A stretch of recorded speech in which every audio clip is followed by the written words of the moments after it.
Welcome to special analysis. నేను రమా మండవ.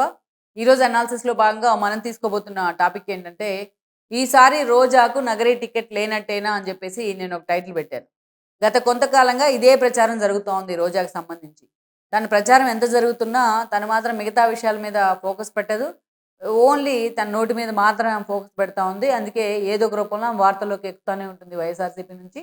జగన్మోహన్ రెడ్డి కూడా అసలు ఇష్యూని సైడ్ చేయాలంటే రోజా లాంటి వాళ్ళని ముందు పెట్టి డ్రామాలు ఆడుతూ ఉంటారు.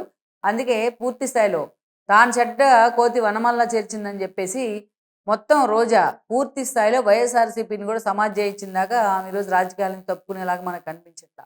కానీ ఈరోజు స్థానికంగా నగరిలో ఉన్న పరిస్థితులు రోజాకి ఎదురు తిరుగుతూ ఉన్నాయి. అందుకే ఈసారి అసలు రోజాని నగరి టికెట్ నుంచి పోటీ చేయించరు అన్న ప్రచారం జరుగుతోంది. వీలైతే ఆమెను ఎంపీగా పంపిస్తారన్న ప్రచారం కూడా జరుగుతోంది వైఎస్ఆర్సీపీ వైపు. అసలు అక్కడ స్థానిక ఈక్వేషన్స్ ఎందుకు ఆమెకు వ్యతిరేకంగా మారాయంటే అందుకు ఆమె సెల్ఫ్ గోల్సే కారణం. ఈవిడ టీడీపీ నుంచి వచ్చారు. టీడీపీ నుంచి 2 సార్లు పోటీ చేశారు ఆవిడ. 2 సార్లు నగర్ నుంచి, అదేవిధంగా చూస్తే ఒకసారి చంద్రగిరి నుంచి పోటీ చేసి 2 సార్లు ఓడిపోయారు. టీడీపీ నేతలే తన ఓటమికి కారణం అంటూ ఎప్పుడు బావురమంటా ఉండేవాళ్ళు ఆ పార్టీలో ఉన్నన్ని రోజులు. తెలుగు మహిళా అధ్యక్షుల పదవి కూడా ఇచ్చారు చంద్రబాబు నాయుడు.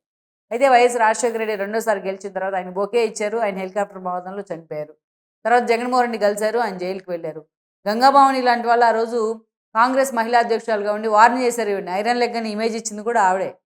సో దెన్ అక్కడి నుంచి మనం చూస్తే జగన్మోహన్ రెడ్డి జైలు నుంచి బయటకు వచ్చిన తర్వాత ఆవిడ వెళ్ళి ఆ పార్టీలో చేరితే ఆవిడకి మళ్ళీ మహిళా అధ్యక్షురాలు పదవి ఇచ్చాడు జగన్మోహన్ రెడ్డి. కొల్లి నిర్మలా ఉంటే ఆమెను తీసి పక్కన పడేసి ఈమెకు ఆ పదవి ఇవ్వడం జరిగింది. ఇక 2014లో ఫస్ట్ టైం నగరం నుంచి గెలిచారు గాలి ముదుకృష్ణ ఆయన్ని ఓడించి. 2019లో ఆయన కొడుకైన గాలి భానుప్రకాష్ను ఓడించి కూడా ఆమె మరోసారి ఎమ్మెల్యే గెలవడం జరిగింది. అసెంబ్లీలో ఆ రోజు ప్రతిపక్షంలో ఉన్నప్పుడు నేను రీసెంట్‌గా ఒక బయట చూశాను. అంబటి రాంబాబు మాట్లాడుతా ఉన్నారు. రోజాని చాలా అన్యాయంగా కోడెల శివప్రసాద్ ఆ రోజు సస్పెండ్ చేశారు అని. ఇలాంటి నేతలకు నిజంగానే బుద్ధి, బుర్ర 2 ఉండవు. ఎందుకంటే కోడెల శివప్రసాద్ ఆ రోజు స్పీకర్ స్థానంలో ఉన్నారాయన.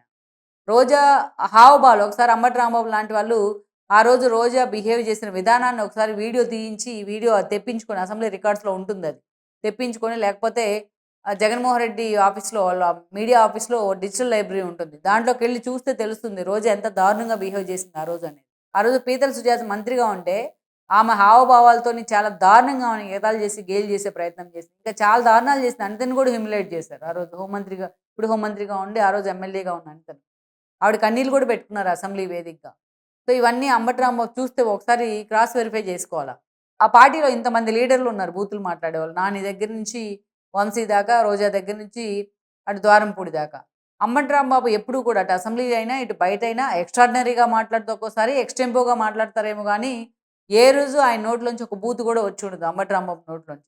సరే ఆయన మీద వ్యక్తిగత విమర్శలు అంటారా? అది ఆయనకున్న వీక్‌నెస్ అయ్యుండొచ్చు.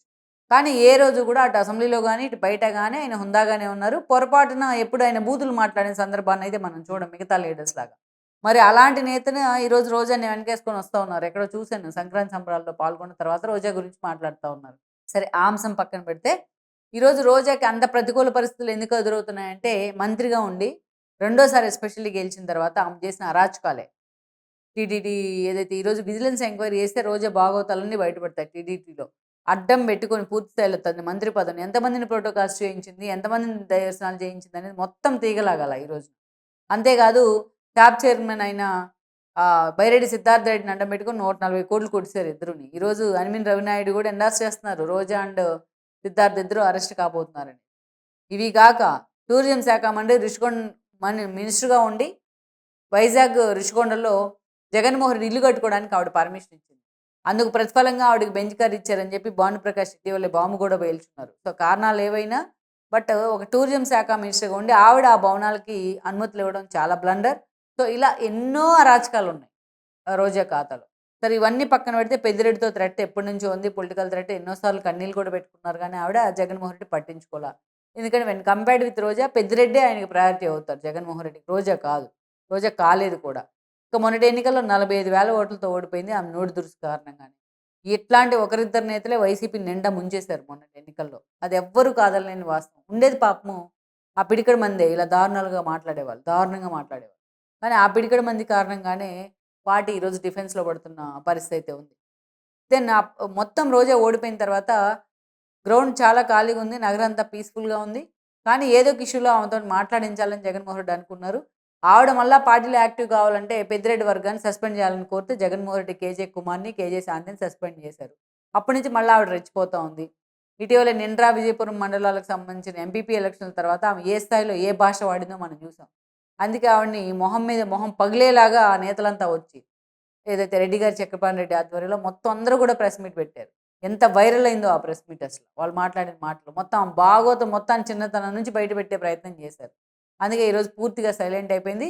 వాళ్ళు ఇంకో శపథం చేశారు. ఈవిడ పార్టీలో ఉంటే నీ బతుకు ఇంతే అని జగన్మోహన్ రెడ్డికి చెప్పారు. ఇంకొకటేంటంటే ఆవిడ అసలు నగరిలో ఎలా అడుగుపెడుతుందో చూస్తున్నాం. అసలు నగరి టికెట్ ఆవిడకిస్తే అప్పుడు మేమేం చేస్తాం, ప్రూవ్ చేస్తాం అని చెప్పి కూడా సవాల్ చేయడం జరిగింది. సో, ఇంత వ్యతిరేకత ఆమె మీద ఇంపోజ్ అవుతా ఉంది. అక్కడ పెద్దిరెడ్డి వర్గం కూడా రోజాని వ్యతిరేకిస్తా ఉంది. ఇటు మిదిరెడ్డి వర్గం కూడా. అందుకే ఈసారి రోజాకు నగరి టికెట్ ఇవ్వరు అన్న ప్రచారం జరుగుతోంది. దట్ ఆవిడ అంత యాక్టివ్‌గా పార్టిసిపేట్ చేయట్ల నగరి యాక్టివిటీస్‌లో. ఎక్కువగా ఆవిడ చెన్నైకే పరిమితం అవుతా ఉన్నారు. అందుకే ఈసారి పూర్తిగా రోజాని నగరి నుంచి కాకుండా వేరే ఆప్షన్‌లో పెడదామని జగన్మోహన్ రెడ్డి ఆలోచన చేస్తున్నారని చెప్తా ఉన్నారు. లెట్స్ సీ ఇది నిజంగానే వర్కౌట్ అవుతుందా? రోజా లాంటి వాళ్ళు అసలు ఎంతవరకు ఈ విషయంలో కన్విన్స్ అవుతారు? ఇది నిజంగానే కార్యరూపం దాలుస్తుందనేది కూడా మనం చూడాల్సింది.